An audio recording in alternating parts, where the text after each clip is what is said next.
Welcome students in our another video tutorial of biology point। आज हमारा topic है DNA sequencing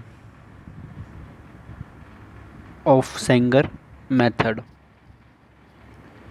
students, बहुत सारे जो क्वेश्चंस होते हैं वो सीक्वेंसिंग से रिलेटेड होते हैं इन CSIR नेट।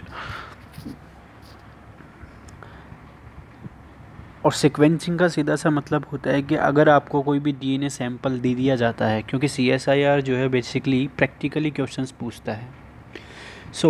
अगर आपको कोई भी अगर डीएनए सीक्वेंस दे दिया जाता है या आपसे कहा जाता है कि आप इसका सीक्वेंस जो है वो दिया गया है और आप इसका सीक्वेंस पता करिए, तो आप उस सीक्वेंस का पता कैसे करेंगे?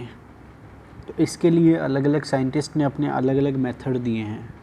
तो इसमें आज के इस वीडियो में हम देखेंगे सेंगर मेथड, कि सेंगर जो साइंटिस्ट था उसने किस मेथड से डीएनए के सीक्वेंसिंग की और उसकी हेल्प से हम कैसे एक अननोन डीएनए के सीक्वेंस का पता लगा सकते हैं। तो हम स्टार्ट करते हैं हमारा ये वीडियो। आप इसको स्टार्ट से एंड तक ज़रूर देखिएगा और इसमें जो रिलेटेड क्वेश्चंस हैं उनको ज़रूर सोल्व करिएगा। तो बने रहिए इस वीडियो में। डीएनए सीक्वेंसिंग की अगर बात की जाती है तो डीएनए सीक्वेंसिंग यहाँ पे जो हम देख रहे हैं वो बेसिकली दो टाइप की देख रहे हैं DNA sequencing. First one is Sanger method और सेकंड जो है वो है पायरो सीक्वेंसिंग। सेंगर मेथड की अगर बात की जाती है तो सेंगर मेथड को चेन टर्मिनेशन मेथड भी कहा जाता है। स्टूडेंट्स, बायोलॉजी हो या साइंस हो, साइंस के अंदर बेसिकली बहुत सारी जो डेफिनेशंस होती हैं वो उनके वर्ड से आती हैं। और इस वर्ड की अगर हम बात करें तो chain termination method, that means कि यहाँ पे एक जो चेन होगी उसको टर्मिनेट करके हम सीक्वेंसिंग करेंगे। अब वो कैसे करेंगे वो हमारा पूरा प्रोसेस है। But with the help of chain termination we can known about the unknown DNA sequence. साथ ही इसको कहा जाता है डाई डीऑक्सी मेथड भी कहा जाता है। What is the meaning of dideoxy? तो यहाँ पे आप इसको याद रखेंगे, क्योंकि अगर हम डीएनए की बात करते हैं तो डीएनए के अंदर जो शुगर मिलती है, जो उसके अंदर शर्करा मिलती है, दैट इज़ द डाई, अगर हम उसकी शर्करा की बात करें तो वो होती है डाईऑक्सी राइबोस शुगर। और डाईऑक्सी राइबोस शुगर की अगर बात की जाती है तो उसका मतलब होता है कि उसके second number of pentose sugar में ऑक्सीजन जो ग्रुप होता है वो रिमूव होता है, मतलब ऑक्सीजन ग्रुप जो है वो उसमें नहीं पाया जाता। लेकिन यहाँ पे वर्ड आया डाई, और डाई का मतलब है कि उसके अंदर एक और ऑक्सीजन जो है वो भी गायब होगा। इसका मतलब यहाँ पे दोनों के दोनों जो ऑक्सीजन ग्रुप है वो एब्सेंट रहेंगे। उससे हेल्प क्या होगी वो भी हम देखेंगे, लेकिन आप अभी इसका केवल एक बार नाम देख लीजिए कि what is the dideoxy method. तो सेंगर मेथड को हम इन तीनों नाम से जानते हैं कि first one is Sanger method, second chain termination and third one is dideoxy method. अब हम बात करते हैं कि what is the Sanger method, क्योंकि हमारा आज का जो वीडियो है वो सेंगर मेथड के लिए है। तो पहली बात, it is the given by the Sanger, scientist का नेम है, in which the sequence of single stranded DNA molecule is determined by the enzymatic synthesis of complementary polynucleotide chain. These chain terminate at the specific nucleotide position।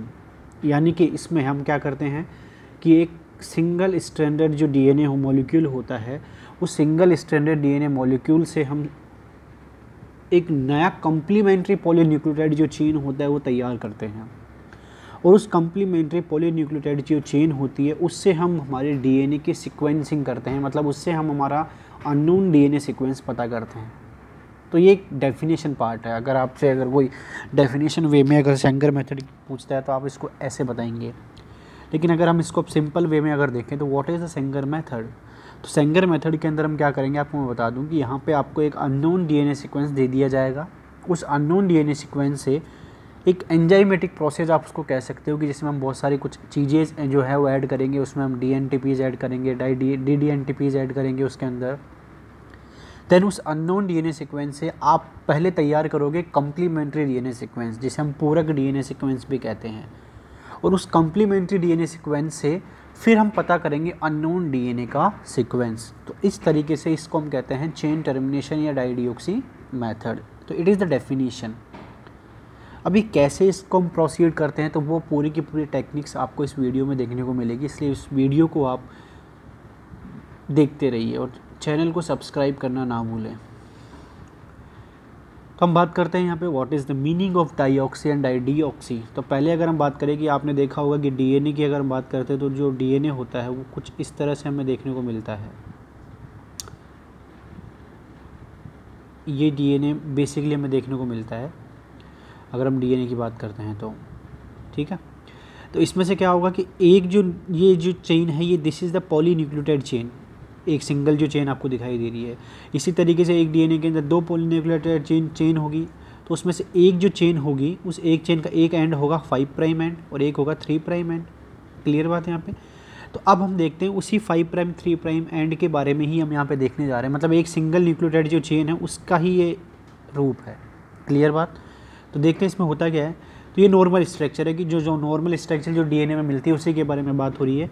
तो students this is one is pentose sugar, this is phosphate group and this is the deoxy sugar, that means oxygen group on second position of carbon is removed but on third position oxygen are present। ये हमें याद रखना है इसके अंदर, यानी कि केवल एक सिंगल ऑक्सीजन ग्रुप इसके अंदर से हटाया गया है या रिमूव है, इसी वजह से इसको बोला है हमने डाईऑक्सी।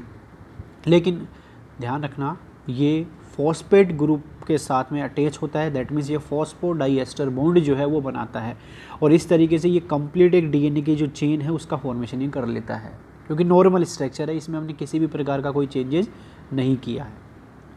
दैट मीन्स कि डाईऑक्सी जो शुगर होती है वो क्या बनाती है, फॉस्फोडाइएस्टर बॉन्ड पीडीई बॉन्ड बनाती है, क्योंकि इसके पास में क्या मिलता है, ओएच ग्रुप मिलता है। OH group that means oxygen. और अगर आप एक नया पॉलीन्यूक्लियोटाइड चेन बनाना चाहते हो तो उसके लिए आपको किसकी ज़रूरत पड़ती है, डाईऑक्सी न्यूक्लियोटाइड की ज़रूरत पड़ती है। और वो डाईऑक्सी न्यूक्लियोटाइड हो सकते हैं वो एडेनिन हो सकता है वो थाइमीन हो सकता है साइटोसिन हो सकता है गुआनिन हो। तो इस तरीके से 4 प्रकार की जो न्यूक्लियोटाइड है वो हमको देखने को मिलेंगे। तो इन्हीं 4 प्रकार के न्यूक्लियोटाइड की अगर बात की जाती है तो इनके अंदर हम कह सकते हैं कि हमें सबसे ज़्यादा रिक्वायर किसकी होती है, डाईऑक्सी शुगर की। लेकिन अब हम बात करते हैं कि what is the meaning of deoxy या डीऑक्सी की अगर बात करें तो इसका मतलब क्या है वो भी हम देख लेते हैं। This one is normal structure जो कि हमने जस्ट अभी पीछे की तरफ देखी थी, लेकिन यहाँ पे हल्का सा चेंज अगर आप देखना चाहो तो कैसे कि ये 5 प्राइम एंड है, that means this one is 5 prime, again this one is 5 and this one is 3, this 2 and again this 3। But यहाँ पे क्या कर रहे हैं कि ये जो 5 प्राइम एंड है मतलब इससे जो फॉस्फेट ग्रुप अटैच है वो इसके साथ बॉन्ड नहीं बना पा रहा है, इसके साथ ये बॉन्डिंग नहीं कर पा रहा है। क्यों नहीं कर पा रहा वो भी देख लेते हैं। क्योंकि हमने क्या देखा था कि नॉर्मल में 3 प्राइम एंड जो होता है उसके ऊपर हमें क्या देखने को मिलता है, OH, बट यहाँ पे वो क्या है, एब्सेंट है। दिख रहा है कि आपको 3 नंबर पे ऑक्सीजन दिख ही नहीं रहा, देख लीजिए आप। 2 पे तो वैसे भी एब्सेंट ही है, लेकिन 3 पे भी यहाँ एब्सेंट हो चुका है। इसी वजह से इस शुगर को हमने क्या बोला है, डीऑक्सी। क्लियर बात है यहाँ पे। और इसकी वजह से क्या होगा कि ये फॉस्फेट ग्रुप नहीं, फॉस्फोडाइएस्टर बॉन्ड जो है वो ये नहीं बना पाएगा, मतलब पीडी बॉन्ड जो है फॉर्मेशन है वो ये नहीं कर पाता है। और पीडी बॉन्ड नहीं बनेगा इसका मतलब है कि एक पॉलीन्यूक्लियोटाइड जो चेन है वो नहीं बन पाएगी। और अगर पॉलीन्यूक्लियोटाइड चेन नहीं बनेगी इसका मतलब हम कह सकते हैं कि जो प्रोसेस चलती आ रही थी वो अब प्रोसेस क्या हो जाएगी, रुक जाएगी।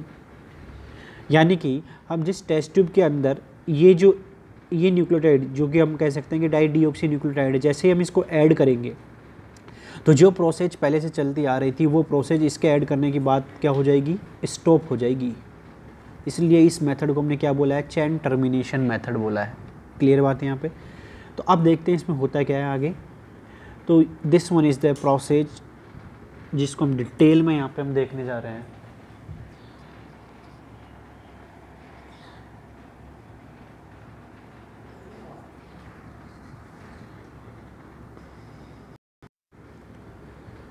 तो यहाँ पे हमने एक एग्जांपल लिया है कि हमने एक 16 न्यूक्लियोटाइड लंबी एक चेन ली है। स्टूडेंट्स यहाँ पे अगर आप देखेंगे तो यहाँ पे तो आपको ये जो सीक्वेंस है वो तो दिखाई दे रहा है, लेकिन हम तो यहाँ पे सीक्वेंस पता करने के लिए ये प्रोसेस कर रहे हैं। तो ये एक मेथड है जिससे आपको एक्सप्लेन किया जाएगा, ये ध्यान रखना है। जो सीक्वेंस आपको ये ऊपर दिखाई दे रहा है इसी सीक्वेंस का पता लगाने के लिए ये सारी प्रोसेस की जा रही है। लेकिन अगर हम इसको यहाँ पे अभी दिखाएंगे नहीं, मतलब इसको अगर आपको यहाँ पे दिखा करके इसको एक्सप्लेन नहीं किया जाएगा तो समझ में नहीं आएगा कैसे ही प्रोसेस को हमने फॉलो किया है। तो आप इसको कंफ्यूज ना करें, किसी भी प्रकार का कोई डाउट नहीं है, नहीं दिमाग में क्रिएट करना है। तो हम पहले स्टार्ट करते हैं कि हमने माना कि एक 16 न्यूक्लियोटाइड लॉन्ग जो है वो एक पॉलीन्यूक्लियोटाइड चेन है, मतलब एक डीएनए की सिंगल स्ट्रैंड जो है वो हमें दी गई है 16 न्यूक्लियोटाइड वाली, जिसमें this one is 5 prime and this one is 3 prime. ये अननोन डीएनए सीक्वेंस है जो कि इन टेस्ट ट्यूब्स के अंदर हमको दिया जाएगा, दे दिया गया, अननोन है ये। तो अब आपको कहा जा रहा है कि आप इस सेंगर मेथड का यूज़ कीजिए और इस डीएनए जो सीक्वेंस इसमें दिया गया है इसकी सीक्वेंसिंग आप करके बताइए हमें। तो कैसे करेंगे उसी के बारे में हम बात करते हैं। तो दिस वन इज 16 न्यूक्लियोटाइड, ये हमें पता है। न्यूक्लियोटाइड की लेंथ आपको दे दी, कोई दिक्कत नहीं है, या नहीं भी देते तो अभी हम उसको कर ले सकते हैं ईजीली। तो देखते हैं होता क्या है इसके अंदर कि नॉर्मली अगर हम न्यूक्लियोटाइड्स की बात करते हैं तो नॉर्मली 4 प्रकार के न्यूक्लियोटाइड जो है वो हमें देखने को मिलते हैं। 4 प्रकार के न्यूक्लियोटाइड जो है वो हमको देखने को मिलते हैं, adenine, cytosine, guanine and thymine. Clear बात है। अभी 4 प्रकार के डीएनए के अंदर न्यूक्लियोटाइड जो है वो हमें देखने को मिलेंगे। तो हम each and every test tube के अंदर इन चारों न्यूक्लियोटाइड को हम क्या करेंगे, ऐड करेंगे सब के अंदर। इन सारे की सारी जो टेस्ट ट्यूब्स होंगे उनमें हम चारों के चारों न्यूक्लियोटाइड को क्या करेंगे, ऐड करेंगे। साथ ही हम अब इन चारों न्यूक्लियोटाइड के साथ साथ एक सिंगल डाई डीऑक्सी न्यूक्लियोटाइड, जिसको हम नाम देंगे यहाँ पे DDNTP, उसको नाम हम देंगे यहाँ पे DDNTP। DD क्यों बोला है उसको, क्योंकि डाई डीऑक्सी है, और NTP यहाँ पे N का मतलब नाइट्रोजन बेस है, जो कि 4 प्रकार के होते हैं, इसलिए ये 4 प्रकार के DDNTPs होंगे। तो हमने बोला है कि इस फर्स्ट टेस्ट ट्यूब की अगर बात की जाती है तो इस फर्स्ट टेस्ट ट्यूब के अंदर जो हमने, क्योंकि जो नॉर्मल NTPs हैं, मतलब जो नॉर्मल न्यूक्लियोटाइड है वो तो सबके अंदर सेम है, इन चारों की चारों टेस्ट ट्यूब के अंदर वो सबके सब सेम है, लेकिन इन चारों टेस्ट ट्यूब्स के अंदर जो सिंगल हम जो DDNTPs डालेंगे वो अलग अलग होंगे। तो इसलिए हम स्टार्ट करते हैं इसको कि हमने इस फर्स्ट जो टेस्ट ट्यूब है इसके अंदर एडेनिन का एक DDNTP डाला है, इसी के साथ हमने सेकंड वाले टेस्ट ट्यूब के अंदर ग्वानिन ऐड किया है, और थर्ड वाले टेस्ट ट्यूब के अंदर हमने एडेनिन ऐड किया है, सॉरी इसके अंदर हमने साइटोसिन ऐड किया है, और फोर्थ वाली जो टेस्ट ट्यूब है इसके अंदर हमने थाइमिन ऐड किया है। तो फर्स्ट के अंदर हमने एडेनिन, सेकंड में ग्वानिन, और थर्ड में हमने साइटोसिन, एंड फोर्थ में हमने थाइमिन ऐड किया है। ये DDNTPs हैं, ध्यान रखना, DDNTPs हैं ये, DDNTPs। क्लियर बात है यहाँ पे। अब हम देखते हैं कि प्रोसेस क्या होगी। तो स्टूडेंट्स आपको मैं सीधा सा पहले यहीं पे एक बार थोड़ा सा बता देता हूँ होगा क्या। वैसे कि अगर हम कहें कि ये जो एक 16 न्यूक्लियोटाइड लॉन्ग चेन है वो इसके अंदर ऐड की गई है, सारे एंजाइम भी होंगे क्योंकि यहाँ पे पूरी प्रोसेस करनी है हमें, क्योंकि हमें नया DNA सिंथेसिस करना है, तो इसलिए मतलब जो भी जितने रिक्वायर एंजाइम होंगे, जितने भी रिक्वायर जो मटेरियल्स होगा सब ऐड किया हुआ है इसमें आप। तो अगर हम कहें कि ये 5 to 3 है तो जो नया जो एंजाइम होगा, नया पॉलीमरेज होगा, वो 3 प्राइम को रीड करेगा, देन उसके साथ में वो नए जो DNA सीक्वेंस है उनको क्या करता चला जाएगा, वो ऐड करता चला जाएगा, न्यू न्यूक्लियोटाइड्स को वो इनकॉर्पोरेट करता चला जाएगा। तो हमने क्या देखा इसमें कि जैसे ही जो RNA पॉलीमरेज है, सॉरी DNA पॉलीमरेज है, जैसे ही 3 प्राइम के ऊपर आएगा, जैसे ही वो 3 प्राइम पे आता है तो वो सबसे पहले रीड करेगा एडेनिन को, और जैसे ही वो एडेनिन को रीड करेगा तो वो रिक्रूट करेगा थाइमिन। तो वो तुरंत क्या कर देगा यहाँ पे 5 के साथ, 5 प्राइम एंड के साथ में क्या बना देगा, वो सबसे पहले ऐड करेगा थाइमिन को। देन जैसे ही वो T को रीड करेगा, वो रिक्रूट करेगा एडेनिन को, तो एडेनिन ऐड कर देगा यहाँ पे। लेकिन जैसे ही इस टेस्ट ट्यूब की अगर हम बात करें तो जैसे ही एडेनिन यहाँ पे ऐड होगा, तो ध्यान रखना यहाँ पे एडेनिन 2 प्रकार के डाले गए हैं। कैसे कि एक तो नॉर्मल वाला भी है और एक डाई डीऑक्सी वाला भी है, सबके अंदर normal and dideoxy add किए हुए हैं। तो पॉसिबिलिटी क्या होगी कि हो सकता है कि पहले वो डाई डीऑक्सी आ जाए, या हो सकता है कि पहले नॉर्मल एडेनिन आ जाए। तो अगर नॉर्मल एडेनिन अगर आता चला जाएगा तो होगा क्या कि ये सिंथेसिस है वो आगे बढ़ता चला जाएगा अगर नॉर्मल ऐड हुआ है। लेकिन अगर हम कहें कि ये जो ऐड हुआ है इसके अंदर, ये एडेनिन कैसा है, डाई डीऑक्सी वाला एडेनिन है।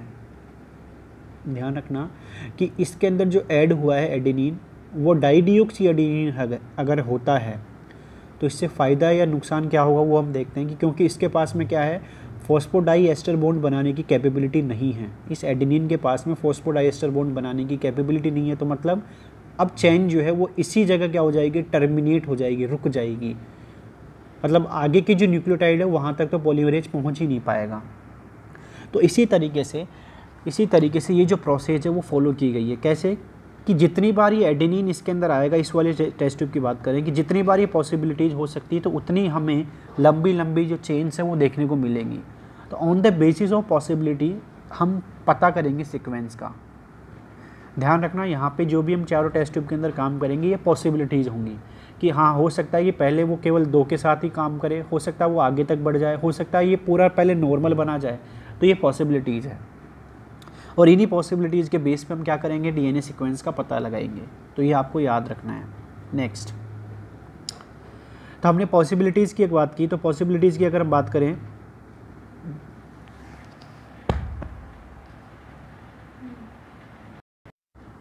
तो ये प्रोसेस जो है वो अब आपको इसके अंदर समझाई गई है। पहले हम अब जो 16 जो लंबा न्यूक्लियोटाइड हमें दिया गया है वो मैं आपको एक बार यहाँ पे बना देता हूँ कि कितने जो न्यूक्लियोटाइड है वो हमने ऐड किए हैं इसके अंदर। A G T A G C G T A G A G G T A. एक के लिए आपको मैं एक्सप्लेन कर देता हूँ, फिर आपके बाकी सब जो है वो समझ में आ जाएगा। This one is 5 prime and this one is 3 prime. तो इसको आप एक बार समझ लीजिए है क्या ये, कि जैसे हम फर्स्ट टेस्ट ट्यूब की बात करते हैं तो फर्स्ट टेस्ट ट्यूब के अंदर डी जो एंटीपीज डाला गया वो है एडेनिन वाला। तो मतलब यहाँ पे एडेनिन जैसे ही ऐड होगा चेन क्या हो जाएगी, टर्मिनेट हो जाएगी, प्रोसेस जो है वो रुक जाएगी। तो हम सबसे पहले बात करते हैं कि पहली पॉसिबिलिटी क्या होगी। मतलब हम स्टार्ट कर रहे हैं हमारी प्रोसेस कि हमने सब कुछ डाल दिया और अब जो रेप्लिकेशन है वो स्टार्ट हो रहा है यहाँ पे।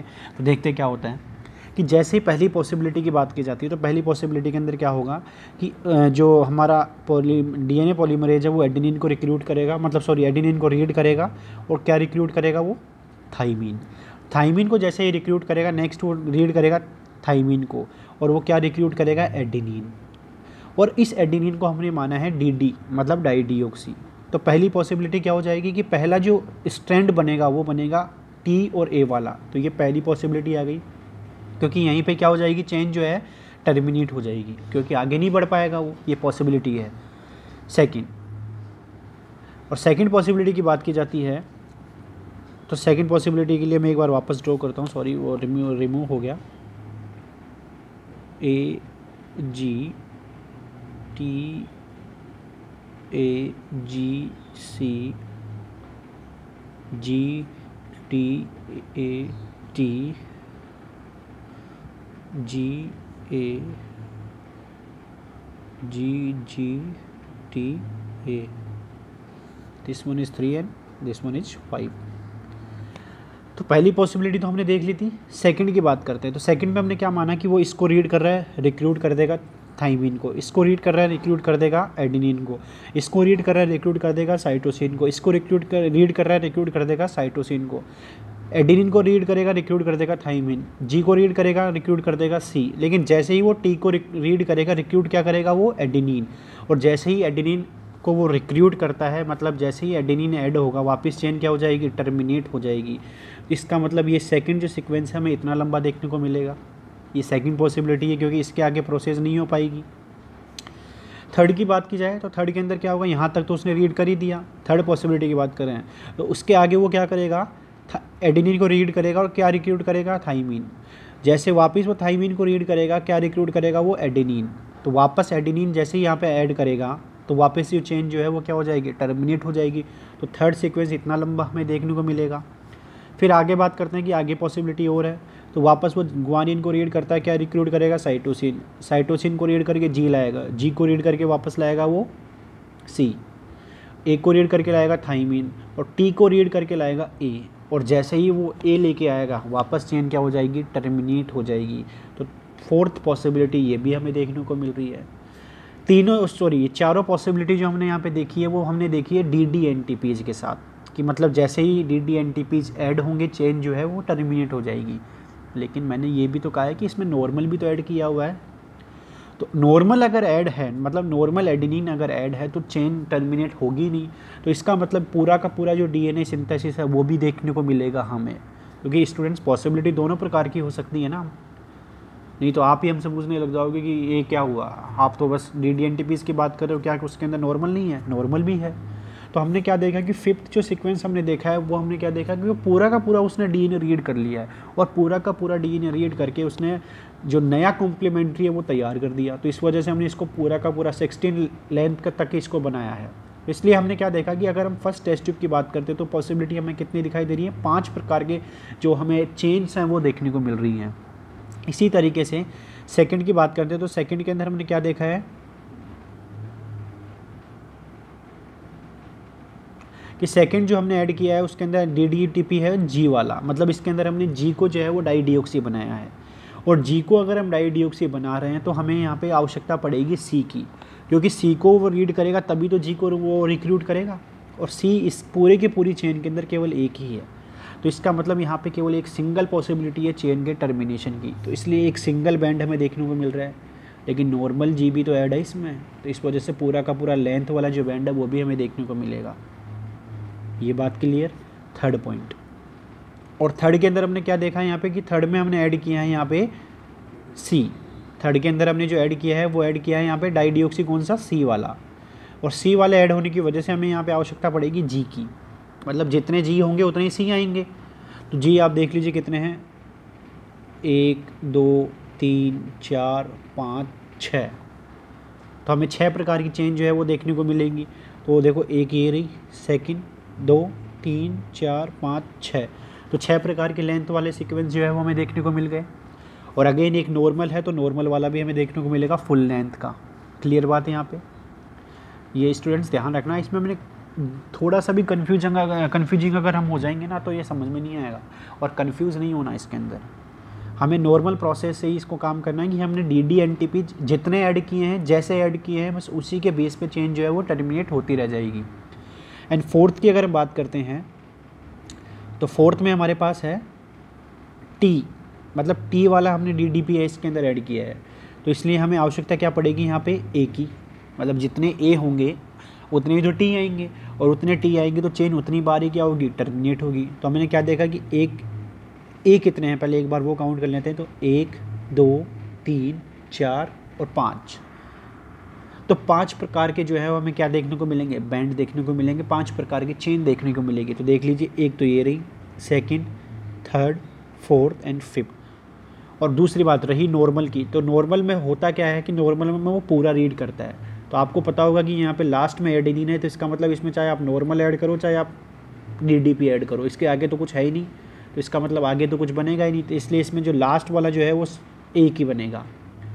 तो स्टूडेंट्स यहाँ से एक बात जो है वो कॉमन आ गई, क्या कि सारे DDP जितने भी हमने ऐड किए उसमें जो लास्ट बैंड है, मतलब एक बैंड तो जो है वो कॉमन रहेगा सब में, जो कि होगा 16 लेंथ वाला, तो जो तो है वो सब में कॉमन ही मिलेगा। अब हम क्या करेंगे, तो अब हम करते हैं कि जो बैंड हमें मिले हैं, मतलब जो सीक्वेंस वाले जो बैंड है हमें मिले हैं, इन बैंड को हम रन करवाते हैं जेल के अंदर, क्योंकि जेल में रन करवाने से हमें बेनिफिट क्या मिलेगा, सबके सब की जो अलग अलग लेंथ वाले जो बैंड है वो अलग अलग देखने को मिल जाएंगे। तो हमने अलग अलग जो है कॉलम के अंदर उनको डाला है, फर्स्ट A का है, सेकंड G, C और T, ये हैं DDPs, क्योंकि DDPs के बेस पे ही तो हम उसको अलग करेंगे। नॉर्मल तो सारे ही एक जैसे, तो आप उसको कभी अलग ही नहीं कर पाओगे। तो सबसे पहले मैंने A का सैंपल लोड किया, तो हमने क्या देखा कि A के अंदर जितने बैंड हमें दिखेंगे, जितने लंबे उतने ही बैंड हमें यहाँ पे शो हो रहे हैं। तो देख लीजिए आप 16 पे तो सभी के अंदर शो हो रहा है, मतलब 16 का लेंथ का तो सभी के अंदर एक जैसा ही है।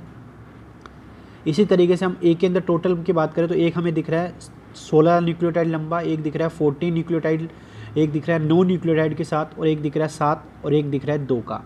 टोटल हमें कितने प्रकार के बैंड दिख रहे हैं, 1 2 3 4 5।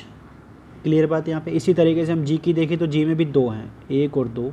C में देखें 1 2 3 4 5 6 7, total 7 type of bands are shown. And T की बात की जाए तो T के अंदर 1 2 3 4 5। तो इस तरीके से हमने जब जेल की प्रोसेस की तो जेल में हमें अलग अलग लेंथ के अलग अलग बैंड जो हैं वो अलग अलग देखने को मिल रहे हैं। लेकिन यहाँ पे एक दिक्कत आ रही है, क्या कि यहाँ पे एक बैंड जो है वो कॉमन आ गया, और कॉमन अगर कोई चीज़ आ जाएगी तो आप कुछ भी सीक्वेंसिंग का पता नहीं लगा पाओगे। कैसे कि अगर मान के चलें कि ये बैंड जो है इतने ही लेंथ का सभी के अंदर मिल रहा है, इसका मतलब क्या हुआ कि हो सकता है कि इसकी इस वाली न्यूक्लियोटाइड की जो पोजीशन है वो भी इतनी ही लंबी हो सकता है इसकी भी इतनी हो सकता है इसकी भी इतनी हो, इसलिए हमें यहाँ पे ज़रूरत किसकी पड़ रही है, इसलिए हम यहाँ पे ज़रूरत पड़ती है डी एनटीपीज की। और दूसरी बात यहाँ पे आपको मैं एक बात बता दूँ कि जितने भी हमने डी एनटीपीज इसमें ऐड किए हैं वो सारे के सारे रेडियो लेबल्ड हैं, मतलब उनमें फ्लोरोसेंस जो है वो इमिट होगा, मतलब उनमें फ्लोरोसेंट ऐड है। इसलिए हम यहाँ पे जैसे ही इसको जेल करवाते हैं, जेल के तुरंत बाद यहाँ पे एक प्रोसेस होती है उसको बोलते हैं ऑटो रेडियोग्राफी। और इस ऑटो रेडियोग्राफी के अंदर हमने क्या देखा है कि जिसके पास में फ्लोरोसेंट होगा वही यहाँ पे शो होगा।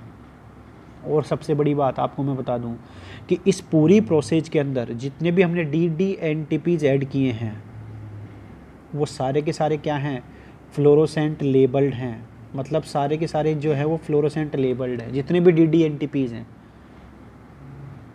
चलो ये तो बहुत अच्छी बात हो गई। कैसे?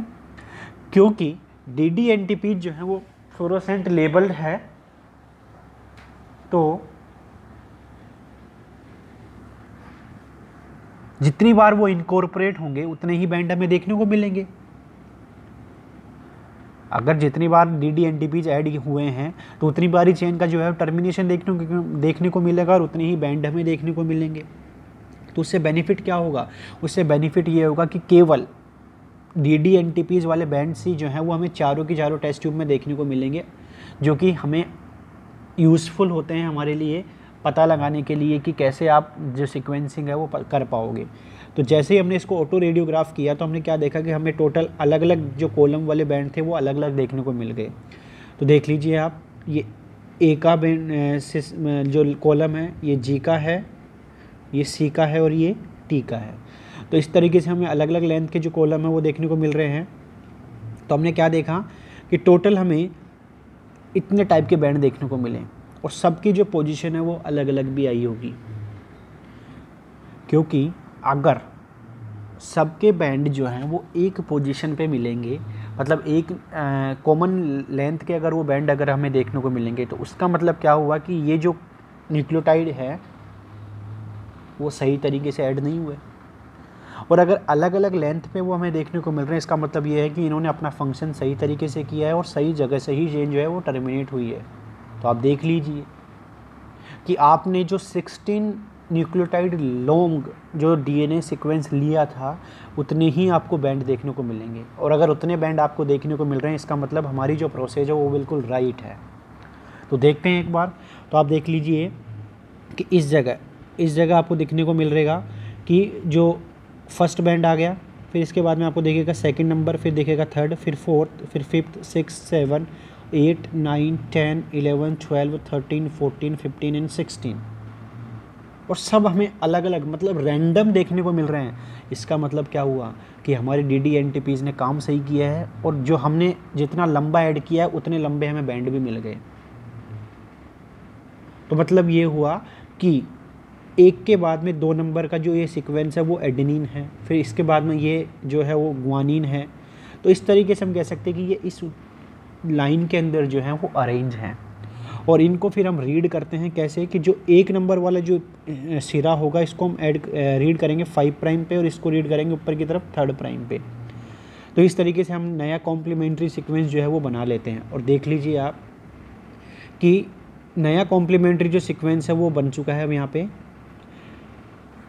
जैसे हमने उसको रीड किया तो दिस वन इज़ 5 प्राइम और दिस वन इज़ 3 प्राइम, और ये आपको टेस्ट ट्यूब के अंदर डाला गया था, मतलब जो कि अननोन डीएनए सीक्वेंस था। तो यानी कि with the help of Sanger method सबसे पहले हमने क्या तैयार किया है, cDNA का सीक्वेंस, और ये cDNA से हमने क्या बना लिया है, हमारा टेम्पलेट बना लिया है। क्लियर बात है यहाँ पे कि इस cDNA से हमने क्या बना लिया है, जो अननोन था उसको हमने नोन कर लिया है यहाँ पे। तो इस तरीके से हमने यहाँ पे क्या किया है, सीक्वेंसिंग परफॉर्म की है। तो आपको मैं वापस रिपीट कर देता हूँ कि जो हम टेस्ट ट्यूब के अंदर ऐड करते हैं वहाँ से हमें कौन सा सीक्वेंस मिलेगा, कॉम्प्लीमेंट्री डीएनए सीक्वेंस मिलेगा। आप उसको रीड करोगे 5 प्राइम से 3 प्राइम, मतलब जो सबसे छोटा सबसे जो छोटा होगा इसके अंदर वो सबसे छोटा कौन सा एंड होगा, सबसे छोटा एंड होगा इसमें 5 प्राइम का, और ऊपर की तरफ आप बढ़ते चले जाओगे तो वो होगा 3 प्राइम।